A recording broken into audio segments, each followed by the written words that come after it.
सो yup friends, कैसे हो आप सभी। होप आप सभी बहुत अच्छे होंगे। आज जस्ट मैं क्वेश्चन प्रैक्टिस कर रहा था एंड बाई चांस एक क्वेश्चन मेरे हाथ लग गया। फिजिक्स का लॉज ऑफ मोशन का क्वेश्चन है ये। लॉज ऑफ मोशन का ट्रिकी क्वेश्चन है। एम्स का क्वेश्चन है ये, 2010 का। बहुत पुराना है बट एक ट्रिकी क्वेश्चन है। लिटरली मैं भी इसमें फंस गया जब मैंने इसका सोल्यूशन नहीं देखा। मैं भी इसमें फंस गया, मुझे भी समझ नहीं आया ये कैसे करना है। लेकिन मैं इसको थोड़े अलग मेथड से कर रहा था। बट हाँ, आपको ट्राई करना चाहिए। समझो, पहली बात, दो मासीज है M1 और M2। M1 5 kg है, ठीक है। This is 5 kg and this is 10 kg। Connected है ये एक इनएक्सटेंसिबल, मतलब एक्सटेंसिबल नहीं है ये, स्ट्रिंग है जो कि फ्रिक्शन लेस पुली से पास हो रही है, ठीक है। तो अगर ये पूछ रहे हैं कि अगर इनको हम रिलीज़ कर देंगे, मासिस को अगर रिलीज़ कर देंगे तो एक्सेलरेशन क्या होगी दोनों मासिस की। अलग अलग से पूछा है। एक्सेलरेशन तो अलग ही होगी। हाँ हाँ, मैं थोड़ा कंफ्यूज हो गया था इसमें, तो बताता हूँ मैं कैसे कर रहा हूँ, ठीक है। ये देखो, एक पुली बना दी है मैंने, M1 M2। अब हमें पता है कि ग्रेविटेशन फोर्स में लगेगी नीचे को, वो लगेगी, ठीक है, M2G, ठीक है।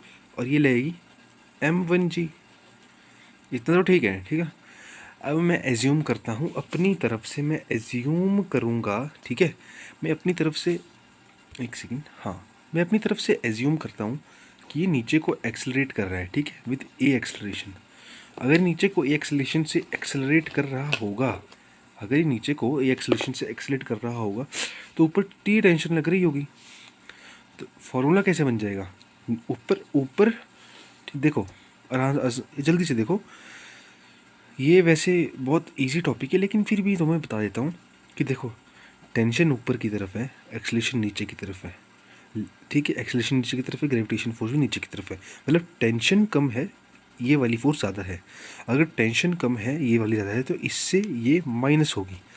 तो होगा M2G minus T equals to MA, mass into acceleration. ठीक है, समझ आ गया। M2G minus T equals to MA। मैं भी यहीं से अटका था, मैं कुछ और वैल्यूज़ निकाल रहा था। लेकिन यहाँ पे सबसे बड़ी मिस्टेक यही करते हैं कि हम इस टेंशन की वैल्यू निकालने लग जाते हैं, या कुछ बच्चे T इक्वल्स टू MA करके भी निकाल देते हैं, जो कि बहुत गलत है। लिटरली मैं बता रहा हूँ कि मैंने ऐसे बच्चे भी देखे हैं जो T इक्वल्स टू MA करके ये MA में काट देते हैं। पता नहीं उनका मैथ भी कहाँ जाता है। तो ध्यान से देख लो एक बार, ठीक है। तो आपको एक्सेलरेशन का फॉर्मूला पता है ना। अगर कोई बॉडी एक्सेलरेट कर रही है, एक्सेलरेशन का फॉर्मूला होता है A=F/m। और F/m यहाँ पे दो फोर्सेस है, ये और ये, तो एक्सेलरेशन क्या हो जाएगी? A=, नीचे को जा रही है, ये ज़्यादा फोर्स ही है, तो M2G माइनस M1G, मतलब F नेट, ठीक है। F net M2G minus M1G upon total mass M1 plus M2। Okay, this acceleration. Okay, ये एक्सेलरेशन है, ठीक है। वैसे यहाँ तक पहुँचने की ज़रूरत नहीं थी, लेकिन मैंने पहुँचाया। मैं भी यहीं जा रहा था, इसलिए मैं तुम्हें बता रहा हूँ। ये डायरेक्ट इस चीज़ से भी सॉल्व हो सकता है, ठीक है। तो एक्सेलरेशन क्या आ जाएगा हमारे पास?